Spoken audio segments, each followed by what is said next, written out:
Премиерот Груевски и лидерот на СДСМ Црвенковски денеска на средба во обид да изнедат решение за политичката криза и за учество на опозицијата на престојните избори. Средбата се одржува во клубот на претениците.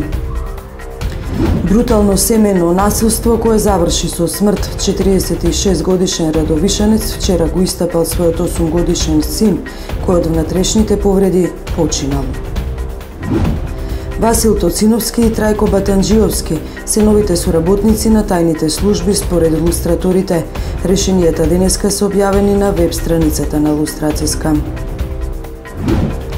Срушени 8 споменици на православните гробишта во Витина минатата ноќ во Гораждевац во близина на Пеќ е оскврнавен споменикот на жртвите од бомбардирањето на НАТО.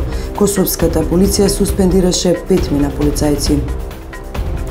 Потребените состанок на Советот за безбедност на Обединетите нации за решение на состојбата во Сирија. Ова е заклучокот на Арапската лига кој следи откако мисијата на нивниот пратеник беше прогласена за неуспешна. Само во последните 6 дена повеќе од 12.000 сирици, жени и деца побарале за соумиште во Јордан.